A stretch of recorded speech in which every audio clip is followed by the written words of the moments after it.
Taller. Bien. No, ¿por qué no? ¿Está muy difícil? Yo no creo que esté muy difícil. Hay unos ejercicios, podemos decir, hay digamos dos familias de ejercicios en el taller, pero eso está ahí mezclado. Hay unos que tienen una solución directa con los ejercicios que hemos visto, o sea, yo lo traduzco a los ejercicios y ya, o sea, los algoritmos que hemos visto. Y hay otros que no tienen traducción, pero con toda seguridad es programación dinámica. ¿Sí me entienden? O sea, no es que yo diga, esto es corta de cable, esto es... No, es programa... O sea, hay unos que sí, hay otros que es programación dinámica. ¿Qué implicación tiene eso? ¿Cómo es la forma del subproblema? Ese subproblema se puede definir en subproblemas menores. Si es así, ¿cuál es la regla de decisión? ¿Cuál es la forma de la solución óptima de ese subproblema? ¿Se entiende? O sea, de ahí no se sale. ¿Sí se sale? Por eso les digo, hay unos que son de traducción casi que directa, otros no. Entonces, si tienen excusa, es para los que no tienen traducción directa, que ahí sí hay que pues gastar cerebro un ratico. Pero para los que son traducción directa no tienen excusa de no hacerlos.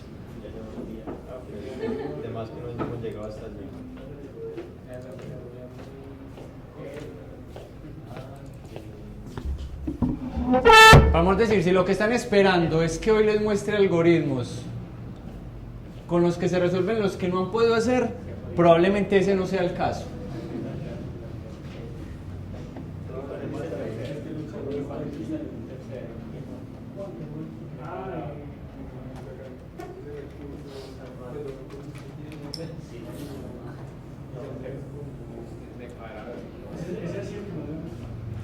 Listo. ¿A usted no le gusta hacer los ejercicios?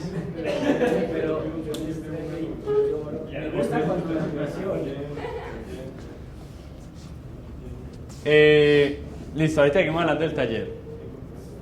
Última clase de programación dinámica. Habíamos discutido que... Espera, yo le arreglo esto a la resolución.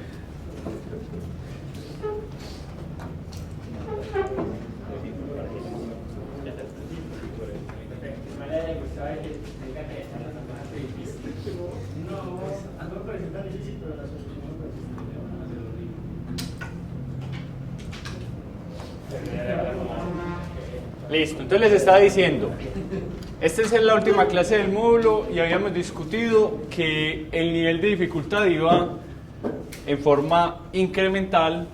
Entonces una implicación de eso es que hoy vamos a ver el ejercicio más complejo que vamos a ver en este módulo. Listo. No es más complejo porque tenga una eficiencia absurdamente mayor que todos los otros, de hecho tiene una eficiencia igual a alguno de los que ya vimos, pero digamos que la forma de llegar a la solución o a la forma óptima de la solución no es tan aparente. Listo. Entonces, vamos a resolver un único problema, como en el caso de la clase pasada, y ese problema es árbol binario de búsqueda óptimo. Primera pregunta, y pónganse en la mano en el corazón y me responden honestamente. ¿Nos acordamos que es un árbol binario de búsqueda? No. Si no nos acordamos, mal en esta clase. ¿Recuerdan la lista de temas que yo les dije? Esto hay que saber para ver análisis y diseño de algoritmos. Tal cosas de matemática, tal cosas de estadística y de estructura de datos. Puse creo que 2 o 3. Tablas hash, montículos binarios, pues colas con prioridad y árboles binarios de búsqueda. Listo. Esos árboles binarios de búsqueda era para esta clase. Entonces voy a hacer un repaso, pero así de una diapositiva, no más. Entonces al resto les tocará ir a repasar por su cuenta. Entonces hagamos esa memoria rápida. Y un árbol binario de búsqueda es una estructura de datos como cualquier otra para almacenar datos, pero tiene varias características. Primero, pues obviamente es un árbol, y ustedes saben que un árbol es un subtipo de grafo donde las relaciones entre los nodos son unidireccionales.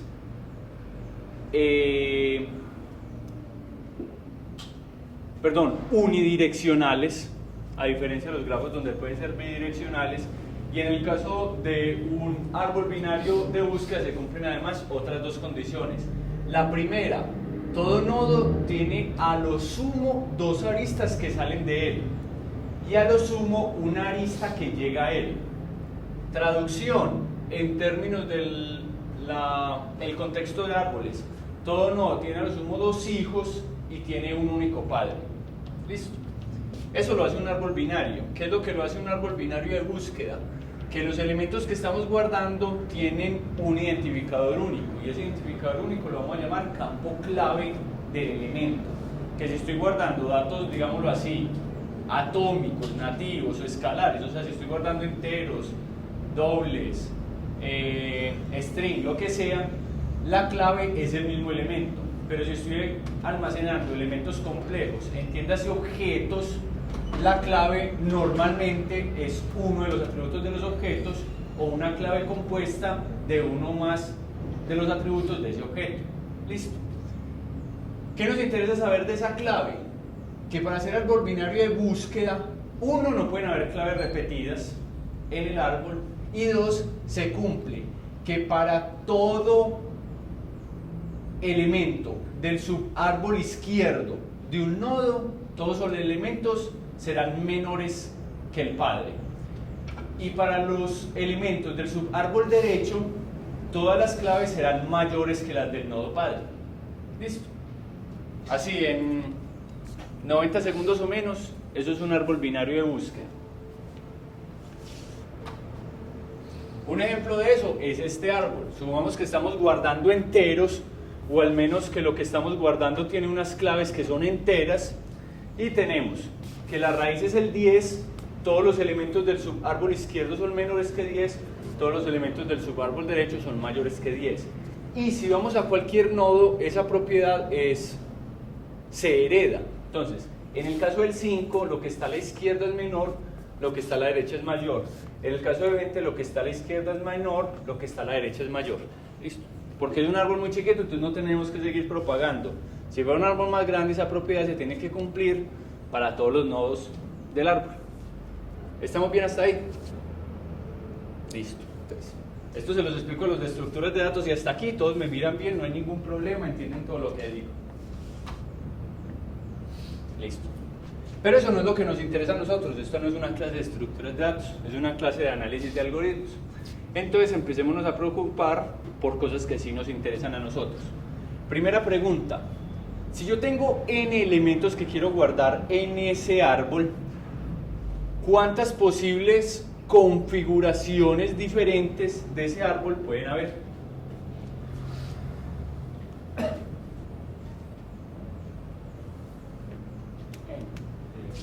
N, no. N factorial. N factorial. En realidad es menor que n factorial porque hay varias configuraciones que resultan en el mismo árbol. ¿Listo? Pero entonces veamos un ejemplo muy sencillo. Si yo tengo tres elementos, vean los diferentes árboles binarios de búsqueda que pueden haber con esos tres elementos. Entonces vean que en realidad no son 8, porque es que hay diferentes organizaciones de los elementos que llevan al mismo árbol. Pero digamos que en notación big O, ese n factorial sí es nuestra cota superior. Entonces, ¿este es un árbol binario de búsqueda? Sí. ¿Este es un árbol binario de búsqueda? Sí. Lo mismo este, lo mismo este, lo mismo este. Listo. ¿Cómo podría yo generar todos los diferentes árboles binarios de búsqueda? Pues es tan sencillo como haga las n factorial permutaciones del arreglo e insértelos en el árbol en ese orden. Y eso me generará todas las posibles configuraciones, con la salvedad de que diferentes permutaciones puede que lleven a la misma estructura de árbol. ¿Listo? Por ejemplo, la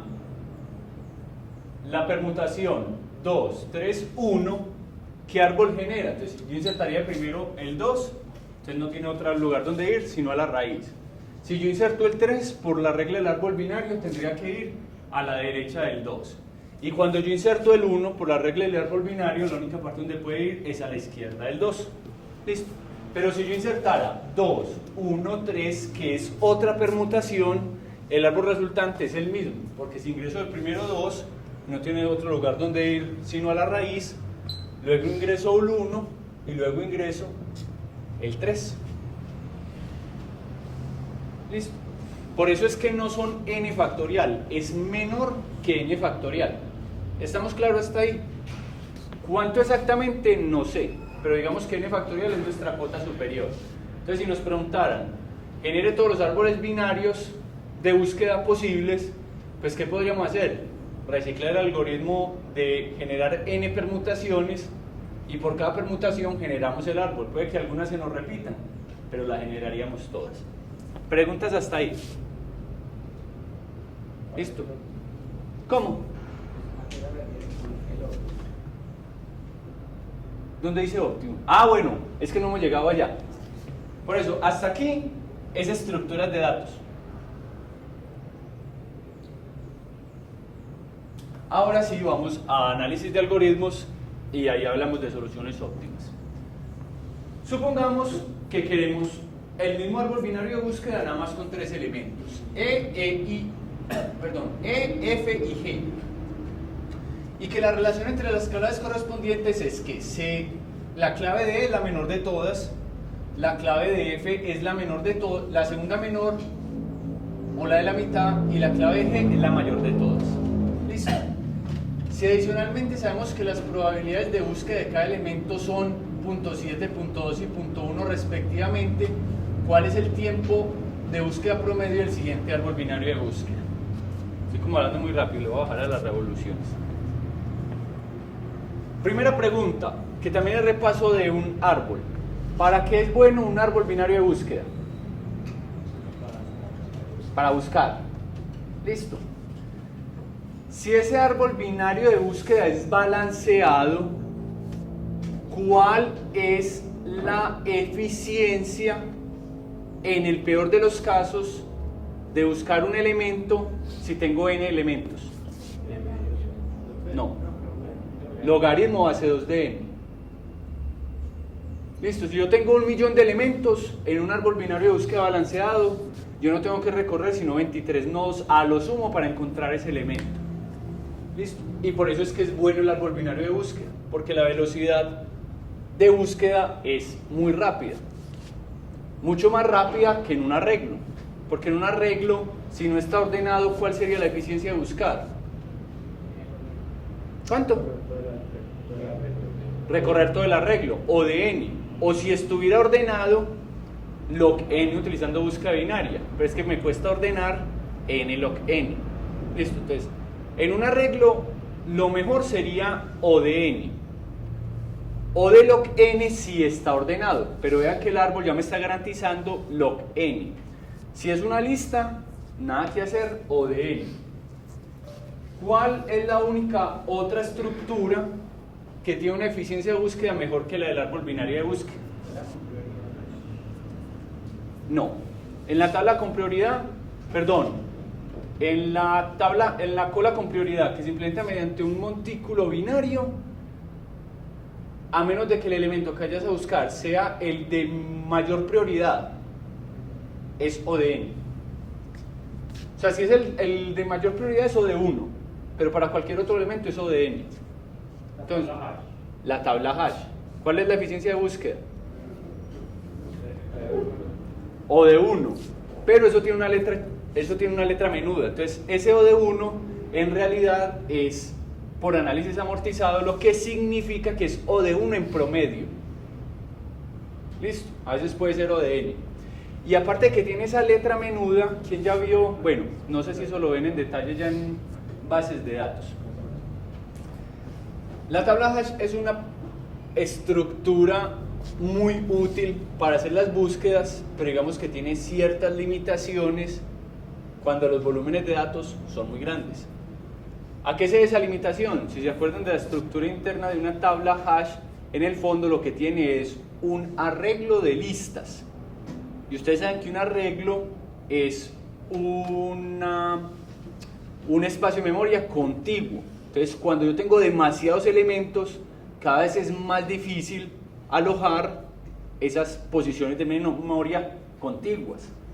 Mientras que en las estructuras que son no contiguas, como listas o árboles, la cantidad de elementos nunca es un problema. O sea, prácticamente la cantidad de elementos es infinita porque yo los guardo donde haya espacio, independiente de que esté contiguo o no. ¿Cuál era la discusión de todo eso? Que alguien me dirá, profesor, pues que el árbol binario de búsqueda no es lo más óptimo es tabla hash. Yo le digo, sí, si su problema es entre pequeño y mediano. Si su problema es grandísimos volúmenes de información, la tabla hash no es lo mejor. ¿Qué es lo mejor? Árbol binario de búsqueda balanceado. A menos que el problema sea este de acá. O sea, que yo sepa la probabilidad de búsqueda de cada uno de esos elementos que me tiene el árbol. Traducción a eso, yo tengo 3 elementos, que es el ejemplo de aquí, E, F y G. ¿Y para qué me sirve a mí un árbol binario de búsqueda? Para buscar. Entonces suponga que yo estoy implementando, yo no sé, una guía telefónica, un diccionario o cualquier otra aplicación donde yo tenga que ir a buscar algo. Si yo tengo nada más esos 3 elementos, pues que es el ejemplo más bobo que puede poner, ¿qué pasa si la probabilidad de búsqueda de esos 3 elementos no es homogénea? O sea, no es .33, .33 y .33, sino que es .7, .2 y .1. O sea, que de 10 consultas, 7 se hacen para E, 2 se hacen para F y 1 se hace para G. Listo. O sea, me consultan más E, F, me consultan más E, en segundo lugar F y en último lugar G. Imagínense en un diccionario, con toda seguridad, pues yo no sé si alguien ha hecho las cuentas, no todas las palabras tienen la misma probabilidad de búsqueda, pues habrá palabras que difícilmente se buscan, otras que se buscan mucho. Listo. Entonces, si yo fuera a implementar un diccionario digital por medio de un árbol binario de búsqueda, tendría sentido de que yo aproveche esa probabilidad para optimizar la estructura donde lo estoy guardando. Para saber si quedé claro con lo que estoy diciendo, si consideramos tiempo de búsqueda como la cantidad de niveles que tengo que bajar en ese árbol para encontrar un elemento, ¿cuál es el tiempo promedio de búsqueda de esta configuración de árbol?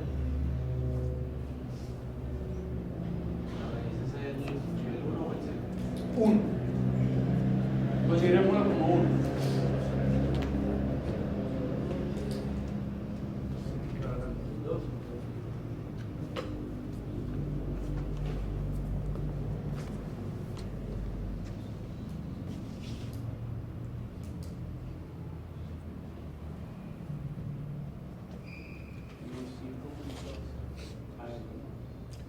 Cinco punto algo dice el compañero.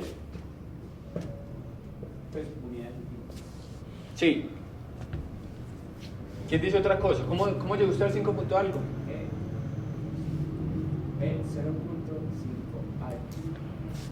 0.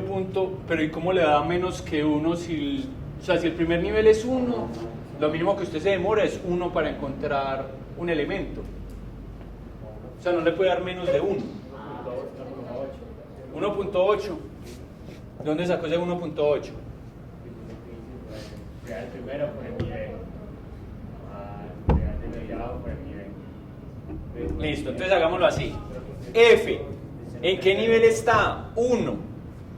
Entonces, ahí me conviene que busquen F porque me paro en la raíz y ya lo encontré. No tengo que seguir buscando en el árbol. E tiene nivel 2 y G tiene nivel 2. La cosa es que yo no puedo simplemente promediar esas cosas porque es que las probabilidades de búsqueda no son homogéneas. Si fueran homogéneas yo sí puedo promediar eso y me da. Pero resulta que las probabilidades son 0.7 para este. Perdón. ¿Para F es cuánto? 0.2. Para E es 0.7 y para G es 0.1. Entonces, ¿cuánto me da esto? 0.2 más 1.4 más 0.2 igual 1.8. van a ser más.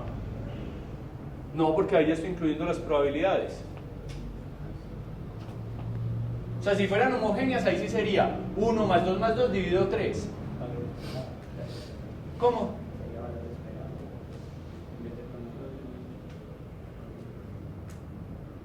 No. Vamos a decir, si yo no tuviera esos valores de la probabilidad, ¿cuál sería el tiempo promedio de ese árbol?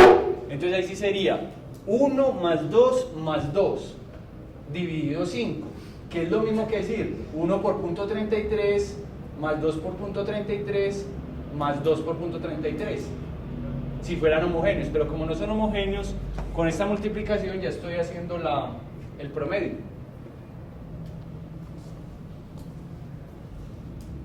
¿Estamos de acuerdo? En promedio, ¿yo cuántos niveles tengo que bajar para encontrar un elemento cualquiera? 1.8.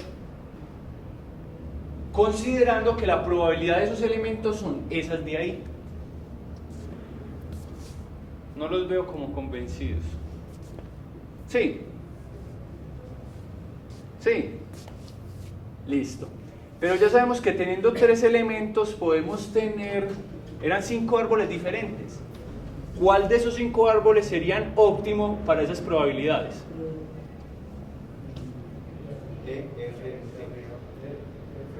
Pero cuando usted me dice F, me lo está yendo de arriba para abajo, izquierda a derecha. E en el primer nivel. E en la raíz. F en el segundo nivel. ¿Hijo izquierdo o hijo derecho? Hijo derecho. Y G también. Hijo derecho de F. Listo, ¿y cuál es el tiempo promedio de búsqueda? Entonces tendríamos 1 por 0.7, 2 por 0.2. 2 por 0.2 y 3 por 0.1. Esto me da 0.7 más 0.4, 1.3, más 0.3, 1.6. ¿Sí o no? ¿Alguien le da otra configuración que tenga un tiempo promedio de búsqueda menor que 1.6? Ese tiempo no es en unidades de tiempo, o sea, eso no es segundos, milisegundos, nada. Es simplemente que para olvidarnos del tiempo, pensémoslo por cuántos nodos tengo que pasar antes de llegar a él, que sería una medida indirecta de cuánto me voy a demorar.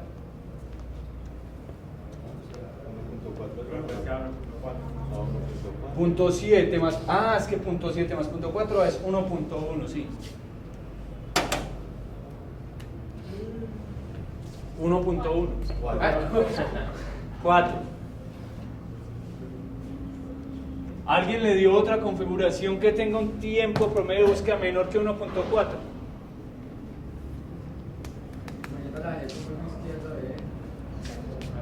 Como hijo izquierdo de F. Pero es que vean la relación entre las claves. O sea, yo no puedo ¿qué?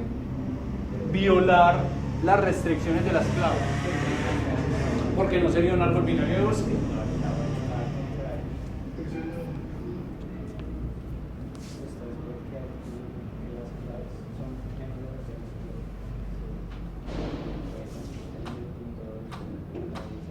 Entonces resulta que el que dijo el compañero sí era el óptimo. Pero es que el G es el mayor que F y F es mayor que E. Entonces uno los empieza a ordenar así.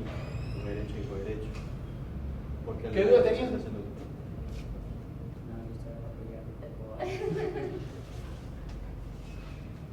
O sea, porque el compañero le hizo hijo derecho y no hijo izquierdo, porque las claves no lo permitirían. Porque igual tiene que ser un árbol binario de búsqueda. ¿Era eso o no era eso? Sí, gracias. Entonces, en efecto, ese árbol para esos 3 elementos es el óptimo en términos de que si yo voy a buscar un elemento cualquiera de esos 3, este es el que me va a minimizar el tiempo promedio de búsqueda. Listo. Entonces se entiende a qué hago referencia cuando digo árbol binario de búsqueda óptimo. Ya sabemos que para n elementos hay n factorial, hay menor que n factorial posibilidades de organizar el árbol. Listo. Pero ¿qué nos interesa? De que si las probabilidades de búsqueda son no homogéneas, encontrar la o las configuraciones que me optimicen el tiempo que me demoraría buscar, que es lo que finalmente me interesa con un árbol binario de búsqueda. ¿Vamos bien hasta ahí?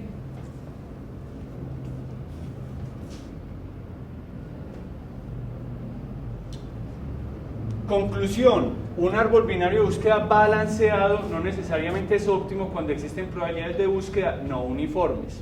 Traducción de eso: este árbol de aquí es balanceado. ¿Sí, okay? ¿Qué significa balanceado? Que la cantidad de niveles es a lo sumo logaritmo base 2 de la cantidad de elementos.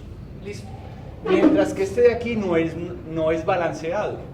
Mientras que en este lo máximo que yo tengo que descender es un nivel, aquí lo máximo que tengo que descender es 2 niveles.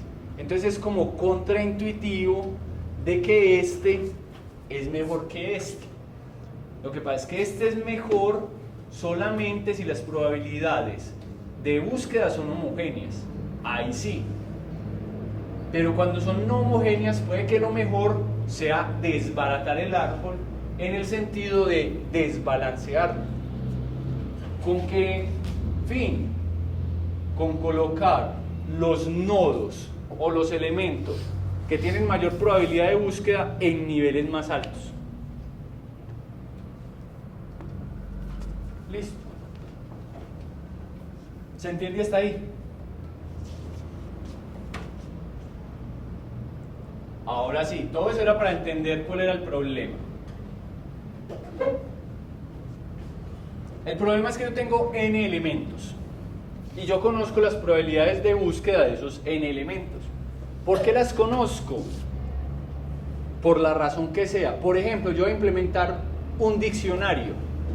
Entonces yo podría, antes de llevarlo a la estructura de datos óptima, llevar los registros de la gente que ha ido buscando. Y a partir de esos registros, calcular las probabilidades y ya sí optimizar. Listo, si yo estoy implementando una agenda telefónica, unas páginas amarillas, lo que sea, yo primero recolectaría información de qué es lo que la gente busca y a partir de esas probabilidades optimizar la estructura de datos donde las estoy guardando. Listo. Entonces, por alguna razón yo conozco esas probabilidades. Por simplicidad, vamos a suponer que esas probabilidades aparecen ordenadas según las claves de los elementos. Es decir, que la clave de S1 es menor que la clave de S2, menor que la clave de S3 y así sucesivamente. Listo. En otras palabras, que la probabilidad 1 es de la menor clave de todas, que la probabilidad 2 es de la segunda menor clave de todas y así sucesivamente. En teoría, la suma de las probabilidades, por ser probabilidades y entonces una estadística, debe dar 1. Aunque en general para este problema da lo mismo que eso no sume 1. Lo único que nos interesa es que sean valores no negativos y no nulos. Listo. ¿Cuál es la salida? Si nosotros tenemos ese arreglo de probabilidades, encontrar el árbol binario de búsqueda que minimice ese tiempo promedio de búsqueda. Pero recuerden que el tiempo no es el milisegundo ni nada, sino cantidad de niveles que tengo que recorrer para encontrar un determinado elemento. En otras palabras, es el encontrar el árbol T que minimiza C de T, siendo C de T la sumatoria de todos los elementos, la probabilidad de búsqueda por el tiempo de búsqueda de I en T, entendiendo ese tiempo como el nivel en el que está. Listo. Que esto es igual a la sumatoria de igual a 1 hasta n de pi por nivel de I en T más 1. Ese más 1 debe ser porque la raíz la están considerando un nivel 0. Listo. ¿Preguntas hasta ahí?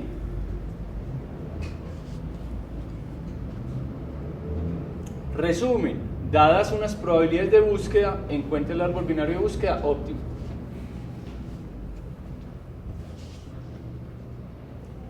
Solución por fuerza bruta. Cogemos el algoritmo ese de las n factorial permutaciones, generamos el árbol, lo recorremos y cada que llego a un nodo, yo sé en qué nivel está, lo multiplico por la probabilidad, sumo todo eso, encuentro cuál es el tiempo, si es menor que el menor que había encontrado lo guardo, si no sigo y así. ¿Cuál sería la eficiencia total? Pues son O de n cuadrado permutaciones. Y por cada permutación yo tengo que calcular ese tiempo promedio. Y calcular el tiempo promedio es básicamente recorrer el árbol, y recorrer el árbol es O de n. Por eso es que dice O de n más 1 factorial. Entonces lo podríamos resolver así. Sí, sería reciclar el código, programar un árbol binario de búsqueda y ya. Pero es impráctico para valores de n mayores que 20. Entonces no nos sirve. ¿Cómo sería por programación dinámica? Entonces si no voy a hacer que se maten pensándolo, voy a ir guiando el proceso, entonces partamos. Para definir la forma que debería tener la solución óptima de un subproblema, pensemos, si nosotros ya supiéramos que dado un subproblema, o sea, no tengo todos los nodos, sino un subconjunto de nodos, si para ese subconjunto de nodos yo ya sé que uno de ellos, llamado R, es la raíz, o sea que está lo más arriba del árbol, ¿qué podríamos decir de los subárboles izquierdo y derecho de esa solución? Repito, yo no tengo todos los nodos, tengo un subconjunto. Si yo ya sé que R, que es uno de ellos, es la raíz del árbol óptimo para ese subconjunto, ¿qué puedo decir del árbol izquierdo, perdón, del subárbol izquierdo y el subárbol derecho?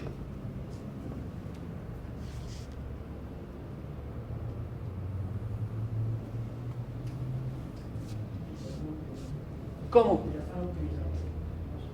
Que a su vez tienen que ser óptimos. O sea, si R es la raíz óptima, es porque a su vez el subárbol izquierdo ya está optimizado y el subárbol derecho ya está optimizado.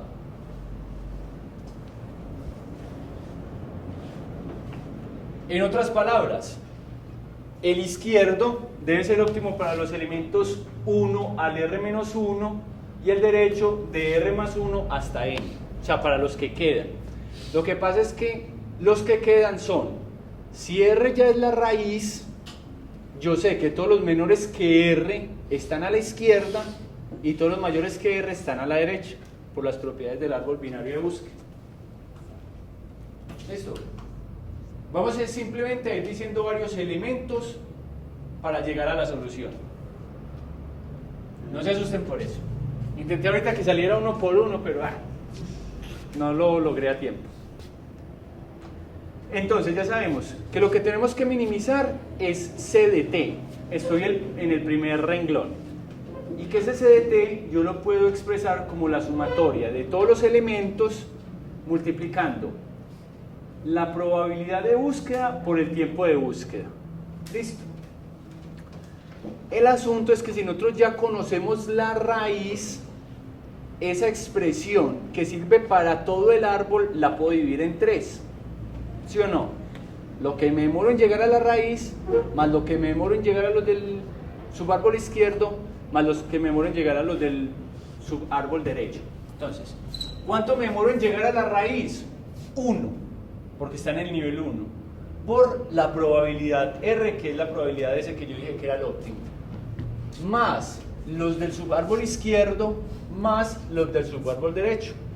Pero por esa relación entre las claves, yo sé que los del subárbol izquierdo son los que están entre 1 y R menos 1, y los que están en el lado derecho son los que están entre R más 1 y N.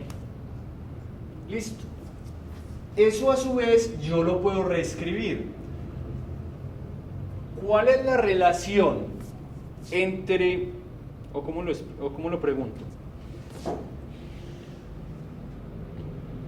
¿Cómo está un nodo en el árbol total respecto a cómo está en el subárbol izquierdo?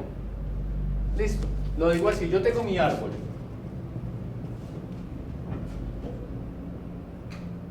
Y así de aquí para abajo. Yo ya sé que el R que escogí es el óptimo. ¿Listo? Entonces, si este elemento o cualquier elemento estaba en un nivel K en el árbol grande, ¿en qué nivel está respecto al subárbol? S más 1.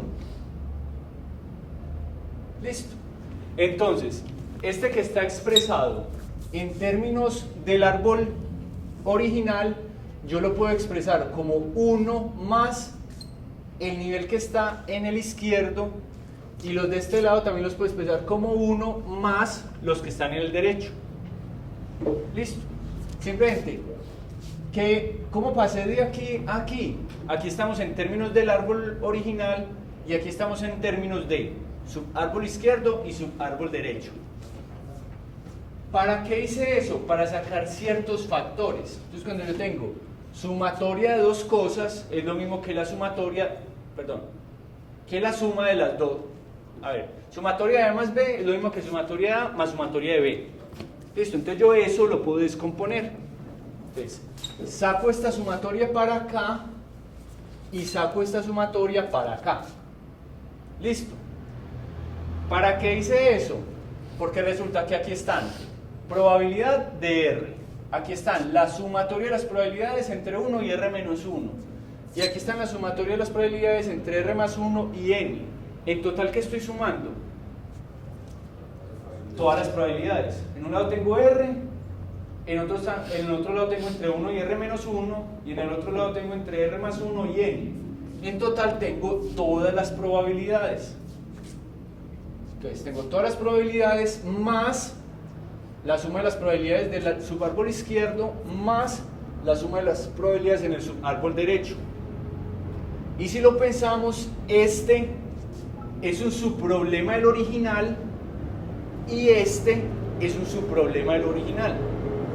Esto lo podemos expresar como C, ya no de T, sino de TL. Y este lo podemos expresar como C, ya no de T, sino de TR. Recuerden que en programación dinámica, ¿cuál es la pregunta que nosotros hacemos? Si ya sabemos que es un subproblema, ¿cuál es la forma de la solución óptima de ese subproblema? Y eso fue lo que acabamos de encontrar aquí. Decimos que un problema se puede definir como la solución óptima a partir de la solución óptima de otros subproblemas más chiquitos. Y está claro que son más chiquitos, porque si este era mi problema grande, lo estoy descomponiendo en el de este lado y el de este lado, que son más chiquitos que todo este. De hecho, mucho más chiquitos. Pues si esto tenía en total, no depende de la forma del árbol, pero voy a pensar que fuera balanceado. Aquí estarían n medios, menos 1 en alguno de los dos. Entonces, ¿alguien tiene una duda de cómo llegué a esta relación de recurrencia?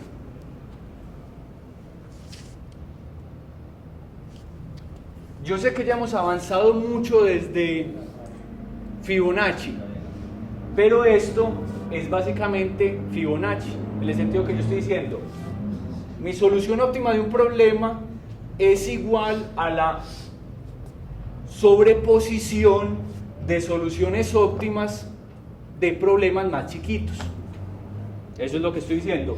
Y esto de aquí no me importa porque es que esto es una constante.